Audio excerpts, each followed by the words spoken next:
Although the government had made a number of assurances that this vote would not be delayed, today we received a couple of leaks from the cabinet sources to the effect that the vote would be delayed, and Theresa May, in her statement at the House of Commons today at 3:30 p.m, made it very clear that the vote would be delayed. The reason is quite obvious. She knew she would lose this vote because simply within this composition of the House of Commons it was impossible for her to win this vote.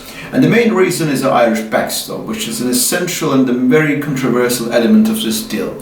As Theresa May put it, it is a safety net, it is a last resort, and it does guarantee that UK would be able to honour its commitment to the Good Friday Agreement. But on the other side, it does put huge complexion on the integrity of the United Kingdom. That's the reason why it wasn't very well received by the many members of the House of Commons, because although it does avoid harsh infrastructure on the border of the Republic of Ireland and Northern Ireland, which is part of the United Kingdom, it does create certain elements of a significant problem.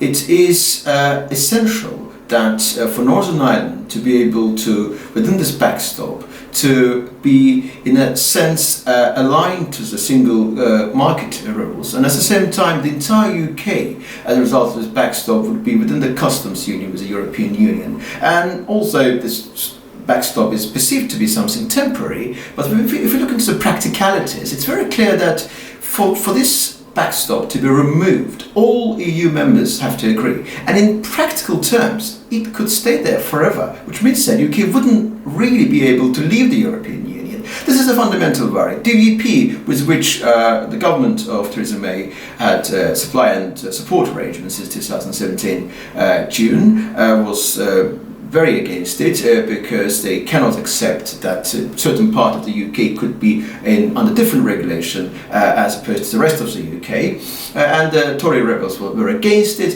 Effectively speaking, Theresa May lost it fundamentally on the Irish backstop matter. Her pre-statement position was very clear. She said either this deal would go through, there will be, or second option, there will be no Brexit scenario, third option, there will be no Brexit in a sense that Brexit wouldn't happen. Now we realise that every word said by the Prime Minister must be taken by a pinch of salt, because her statements, if we look at what she said in the course of the last few months, are not really in conjunction, they're not really in harmony. She said that vote would not be delayed, now we know that it has been delayed.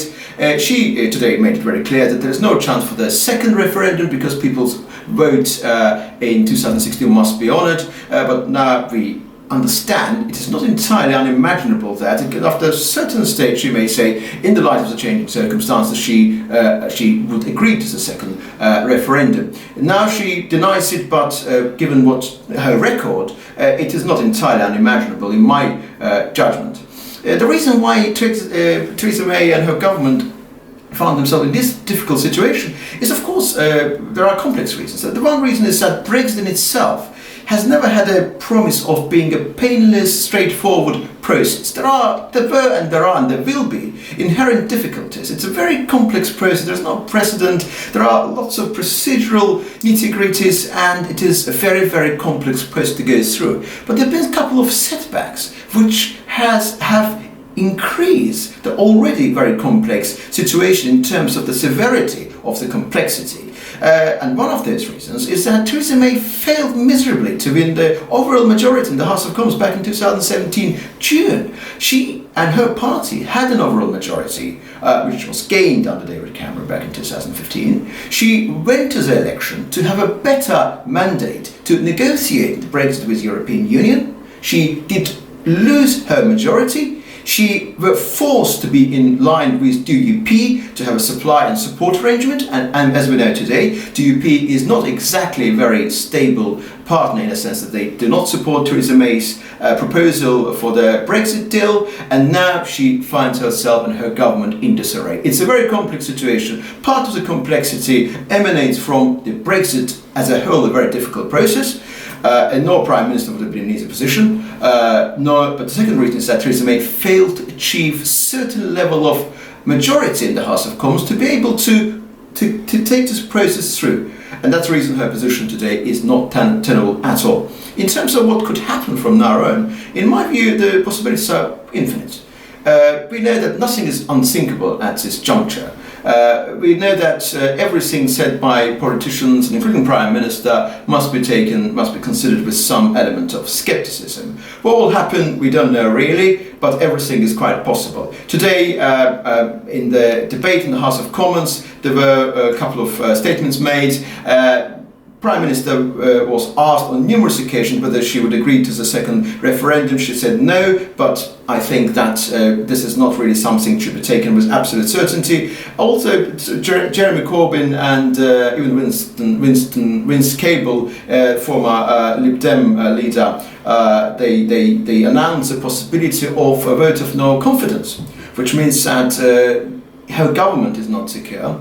And there are many other possibilities, general election, possibility of the emergence of new government, all of these things are possible. At this juncture, I think Theresa May has made her position clear, but her position was subtle in the sense that she agreed that House is not in line with her statement because of the controversial aspects of the deal, but she was also quite obvious that this aspect will not change, so backstop will not be removed. But she said that removal is not possible, but certain aspects could be reconsidered. To what extent she will be able to convince the House when this vote will really be held, possibly in early January, it's not very obvious, but in the light of the current circumstances, her position is not tenable, and it does seem to be quite unlikely she will be able to change the opinion of the House of Commons.